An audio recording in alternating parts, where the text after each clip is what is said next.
ოპოზიციის ლიდერების ციხეში გაშრობის გამო ევროპარლამენტი ევროკავშირს სასწრაფო რეაგირებისკენ მოუწოდებს. ევროპარლამენტარები, რომლებსაც ჩვენ ვესაუბრეთ, პასუხისმგებლობას აკისრებენ ევროკავშირის 27 სახელმწიფოს, თუ ისინი სათანადო პასუხს არ გასცემენ ბიძინა ივანიშვილის ანტიდემოკრატიულ რეჟიმს, რომელიც ცდილობს, რომ თავისუფალი სიტყვის და ოპოზიციის ციხეში გაშრობით სრულად ჩამოშალოს საქართველოში დემოკრატია და დაამყაროს დიქტატორული მმართველობა. ევროპარლამენტარი რასა იუკნევიჩიანი, რომელიც არის ერთ-ერთი ყველაზე გავლენიანი ლიეტუველი პოლიტიკოსი ევროპარლამენტში, პირდაპირ ამბობს, რომ ევროკავშირზეა პასუხისმგებლობა, რადგან საქართველოში ხედავენ ზუსტად იმ ნიშნებს, ესე წლების განმავლობაში ადევნებდნენ თვალყურს, როგორც ბელორუსში, ასევე რუსეთში და ქართული ოცნება უკვე სხვა განზომილებაშია გადასული, ამყარებენ სრულ ტოტალურ დიქტატურას საქართველოში. ამიტომაც ევროპარლამენტარები ამბობენ, რომ ევროკავშირმა უნდა დააწესოს ინდივიდუალური სანქციები, ყველა უნდა დაისაჯოს ადამიანის უფლებების დარღვევის გამო და უნდა დაისაჯონ მათ შორის ევროპარლამენტარების თქმით ის მოსამართლეებიც, რომლებიც ბიძინა ივანიშვილის მარიონეტულ რეჟიმს ემსახურებიან, არიან მარიონეტები და ოპოზიციას უსაფუძვლოდ ყველანაირი საფუძვლიანი ბრალდების გარეშე პატიმრობაში უშვებენ. And very many in Georgia understand that not since yesterday. უამრავი ქართველი აცნობიერებს, რომ ეს ინსტიტუცია არის მარიონეტული, ერთი პარტიის ხელში და ეს პარტია არის ერთი ადამიანის ხელში. ეს ნიშნავს იმას, რომ დიქტატურა მყარდება. ყველა აცნობიერებს, რომ ივანიშვილი კულისებიდან მართავს ყველაფერს. ის არის რეალური ადამიანი, ვინც არის პასუხისმგებელი მიტაცებულ სახელმწიფოზე. ეს არის ძალიან მნიშვნელოვანი მაგალითი სხვა ქვეყნებისთვის, რა მარტივია ქვეყნის მიტაცება შიგნიდან დარტყმის გარეშე და არ დაგვავიწყდეს, რომ ამ ყველაფრის უკან დგას კრემლი. ახლა გადაწყვეტილება ევროკავშირმა უნდა მიიღოს. ახლა წევრი სახელმწიფოების დედაქალაქები არიან პასუხისმგებელნი. უნდა დასანქცირდნენ სულ მცირე ისინი, ვინც ახლოს არის ივანიშვილთან, ისინი, ვინც გადაწყვეტილებებს იღებენ სასამართლოში, ვინც უსამართლოდ და უკანონო გადაწყვეტილებებს იღებს საქართველოში, ვინც დევნის ადამიანებს, პოლიტიკოსებს და ჟურნალისტებს. როდესაც ჩვენ ვსაუბრობთ სანქციებზე, არ გულისხმობთ მხოლოდ ბიძინას. სანქციები უნდა დაუწესდეს ყველას, ვინც პასუხისმგებელია. When we speak about sanctions, it's not only about business.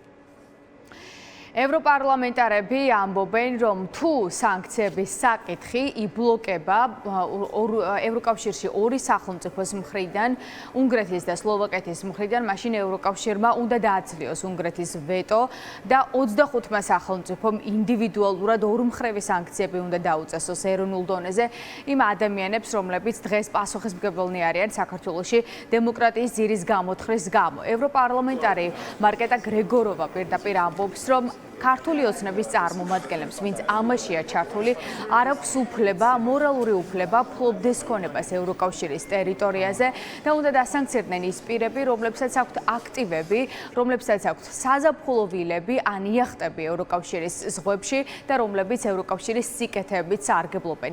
ის ადამიანებიც, რომელთა შვილებიც სწავლობენ ასევე ევროკავშირის ტერიტორიაზე, რადგან ისინი ევროკავშირის სიკეთით სარგებლობენ, თუმცა ევროკავშირის კეთილდღეობა არ ემეტებათ საკუთარი მოქალაქეებისთვის. ამიტომაც სკეპტიკურად განწყობილი ევროპარლამენტარები უფრო მეტად გააგრძელებენ ზეწოლას ევროკავშირზე, რადგან ის ახლა რაც საქართველოში ხდება, ამბობენ, რომ ევროკავშირის პასუხისმგებლობაც არის, რადგან თუ თავის დროზე ბელორუსის და რუსეთის რეჟიმების წინააღმდეგ მიიღო უმკაცრესი ზომები ბრიუსელმა, ანალოგიური გადაწყვეტილება უკვე ქართული რეჟიმის წინააღმდეგ უნდა მიიღონ. I think that the situation is in Georgia. საგანგაშოდ უარესდება საქართველოში მდგომარეობა და ამას სჭირდება ევროპის ძლიერი რეაქცია. ოქტომბრის არჩევნების დროს, როცა საქართველოში ვიმყოფებოდით, ირაკლი კობახიძისგან მოვისმინეთ, რომ ის აკრძალავდა ოპოზიციას. ჩვენ კითხვებს ვსვამდით, სერიოზულად ამბობდა თუ არა, რადგან ეს დემოკრატიას სრულად გამოუთხრიდა ძირს. ბევრს ეს არ სჯეროდა. ფიქრობდნენ, რომ არჩევნებისთვის დამახასიათებელი რიტორიკა იყო. ახლა ვხედავთ, რომ ეს სერიოზულად თქვეს. ეს მხოლოდ პარტიების აკრძალვას არ ეხება, არამედ ეს არის მათი დაშინება პოლიტიკური ლიდერების ციხეში ჩასმით, რომლებიც არაფერს დაშავებენ, გარდა იმისა, რომ მართულ პარტიას არ ეთანხმებიან. ვფიქრობ, რომ ეს არამხოლოდ რუსული სახელმძღვანელოდანაა გადმოტანილი, ეს სრულიად ახალი ავტორიტარული ტერიტორია. ქართულმა ოცნებამ ყველა ზღვარს გადააბიჯა. საქმეების ბუნებიდან გამომდინარე, ნამდვილად შეგვიძლია ვიკამათოთ იმაზე, რომ ეს ადამიანები პოლიტიკური პატიმრები არიან. თუ ქვეყანას ყავს პოლიტიკური პატიმრები, ეს ნიშნავს იმას, რომ ქვეყანას არ ყავს დამოუკიდებელი სასამართლო. აშკარაა, რომ ევროკავშირს სანქციებთან დაკავშირებით საერთო პოზიციის მიღება არ შეუძლია.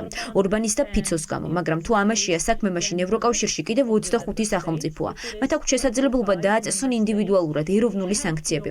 ამიტომ ეს ახლა მათი პასუხისმგებლობაა. თუ ევროპულ საბჭოში ორბანის და ფიცოს გარეშე შეიკრიბებიან და იტყვიან, რომ ამას ეროვნულ დონეზე გავაკეთებთ, ეს უკვე უდიდესი დახმარება იქნება საქართველოს მოქალაქეებისთვის და უდიდესი გავლენის მოხდენა შეუძლია, რადგან ოცნების უამრავი წარმომადგენლის შვილი, რომლებიც ამ ძალადობის მიღმად განან, ევროპულ უნივერსიტეტებში სწავლობენ, ფლობენ აქტივებს, საზაფხულო ვილებს, იახტებს ევროპულ ზღვებში.